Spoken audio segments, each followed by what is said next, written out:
சென்னையில் கடந்த 2 வார காலத்தில் நடந்த நகை பறிப்பு சம்பவங்களில் 200 சவரன் நகைகள் கொள்ளையடிக்கப்பட்டுள்ளன.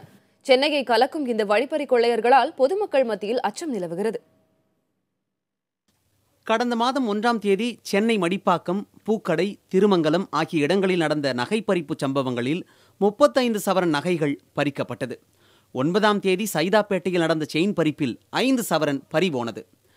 10ஆம் தேதி அம்பத்தூர் எஸ்டேட், பூக்கடை, 7 கிணறு ஆகிய பகுதிகளில் நடந்த நகைப்பறிப்பு சம்பவங்களில் 15 சவரன் நகைகள் கொள்ளையடிக்கப்பட்டன.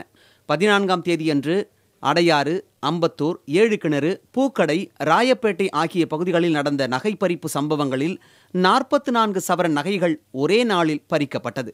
கடந்த மாதம் 15ஆம் தேதி ஆதம்பாக்கத்தில் இருவேறு இடங்களில் 9 சவரன் நகைகள் பறிபோயின. 19ஆம் தேதி 7 கிணற்றில் ஒரு பெண்ணிடம் 5 சவரன் நகைகள் பறிக்கப்பட்டது. 20ஆம் தேதி ஜாம்பஜார், அம்பத்தூர் ஆகிய இடங்களில் 2 பெண்களிடமிருந்து தலா 5 சவரன் கொள்ளையடிக்கப்பட்டது. 23 மற்றும் 28ஆம் தேதிகளில் நடந்த சம்பவங்களில் 10 சவரனும், கடந்த 1ஆம் தேதி ஆதம்பாக்கத்தில் சுலோச்சனா என்ற பெண்ணிடம் 3 சவரனும் பறிக்கப்பட்டது. கடந்த 5ஆம் தேதி கீழ்ப்பாக்கத்தில் வனஜா என்பவரிடம் 5 சவரனும், புரசீவாக்கத்தில் ஜபா தங்கம் என்பவரிடம் 12 சவரனும் நகை பறிக்கப்பட்டது. 6ஆம் தேதி மட்டும் 6 இடங்களில் நகை பறிப்பு சம்பவங்கள் நடந்துள்ளன. இவற்றில் திருமங்கலத்தில் நிர்மலா என்ற பெண்ணிடம் 12 சவரன் நகை பறிக்கப்பட்டது.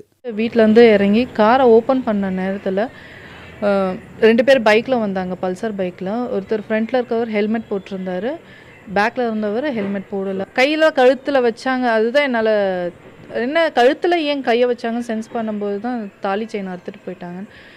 அந்த டைமுக்கு யாருமே இல்லை.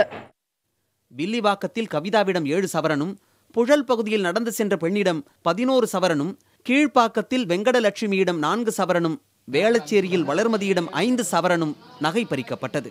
பட்டினப்பாக்கத்தில் ஆர்த்தி என்பவரிடம் 3 சவரன் நகை பறிக்கப்பட்டது. சென்னையில் சாலையில் நடந்து செல்லவே அச்சப்படும் அளவுக்கு நகை பறிப்பு சம்பவங்கள் நடப்பதாக பொதுமக்கள் கூறுகின்றனர். தொடர்ந்து நடைபெறும் இதுபோன்ற சம்பவங்களை தடுக்க குற்றவாளிகளை பிடித்து கடும் நடவடிக்கை எடுக்க வேண்டும் என்றும் பொதுமக்கள் வலியுறுத்துகிறார்கள். புதிய தலைமுறைக்காக செய்தியாளர் சுப்பிரமணியன்.